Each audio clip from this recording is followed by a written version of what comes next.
Jag heter Jessica Grundström Aldin och jag är generalsekreterare för Star for Life.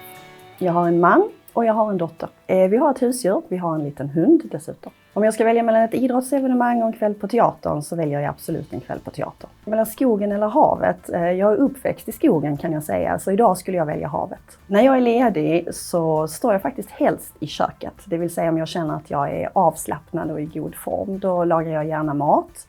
Eller jag bakar eller jag pysslar lite grann hemma. Jag kan lite om mycket. Hur ser jag på min magnifika titel som generalsekreterare som jag nu har haft i 1,5 år? Det är ju en fantastisk titel som stundtals är förvirrande eftersom det heter generalsekreterare här hemma och det heter Secretary General på engelska. Så det är en ständig källa till förvirring. Men jag tycker det är en pampig titel som jag börjar känna att den faktiskt passar mig. Jag tyckte det var svårt i början att bli varm i kläderna, men just nu så tycker jag att den är helt okej.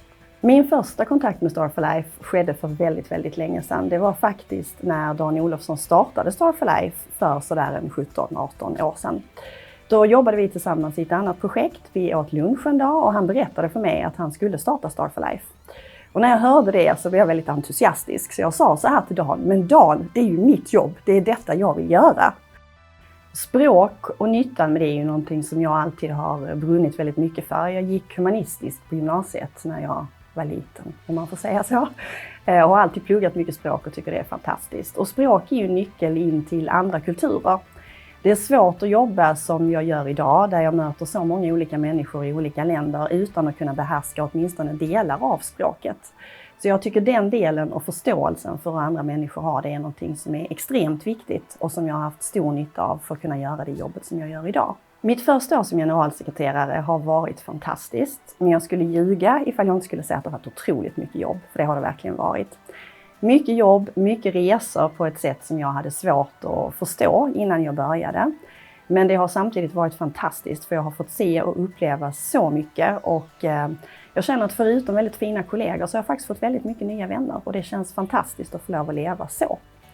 En typisk vecka i mitt liv brukar börja med att på måndagen har jag möte med först mitt team i Sverige och sen teamet i Sydafrika. Lite grann för att kicka igång veckan och få saker och ting att hända. Sen är det väldigt mycket möten, väldigt mycket resor. En salig blandning, högt och lågt. Allt från strategiska diskussioner till att träffa nya sponsorer eller vara inne på en detaljnivå om vi ska anställa en ny coach i Sydafrika eller inte. Och just den blandningen och dessutom få röra sig mellan olika länder så som även Jerusalem och Ukraina tycker jag är fantastiskt och det passar mig väldigt väl. En del tycker att det är splittrat och säger hur kan du hålla koll på alla de här grejerna. Jag personligen älskar det, har alltid gjort. Ja, hur är jag som ledare egentligen? Det är ju en fråga man ofta funderar över. Jag vet att jag är tydlig, jag är rak, jag försöker leda med ett väldigt stort engagemang och väldigt mycket hjärta. Mycket möte one-to-one, för jag tycker att det är väldigt viktigt. Så att jag försöker ta mig tiden och sitta ner med så många som möjligt. Ha samtal, lyssna och kunna ta saker och ting vidare. Jag är också en sån person som driver. Jag försöker tappa så få bollar som möjligt. Utan har någon lyft en fråga som man upplever är viktig försöker jag se till att vi verkligen följer upp den och tar den i hamn.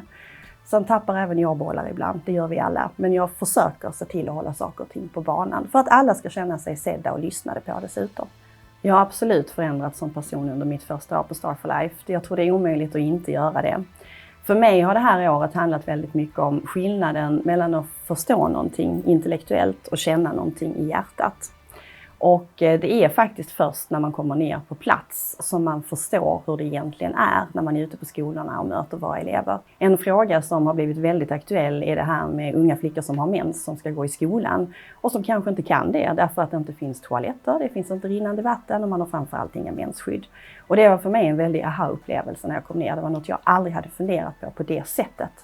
Så Star for Life har absolut förändrat mig som människa och min syn på andra människor och den verklighet de lever i.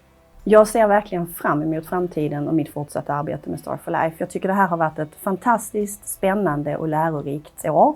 Jag börjar känna att jag äntligen blir så där varm i kläderna som jag har velat bli så att jag nu kan greppa om många av de sakerna som händer i många olika länder samtidigt. Och vi har ganska tydliga planer för framtiden där vi jobbar efter en 3-årsplan och en 5-årsplan för att kunna få det här att landa på precis det sättet som vi vill och även ha möjlighet att kunna ansöka om internationella pengar som hittills har varit svårt för oss att nå. Så här är mycket planering, många strategier och ett jättestort spännande arbete som ligger framför oss. Och jag ser otroligt mycket fram emot det. Är vi klara nu? Tusen tack!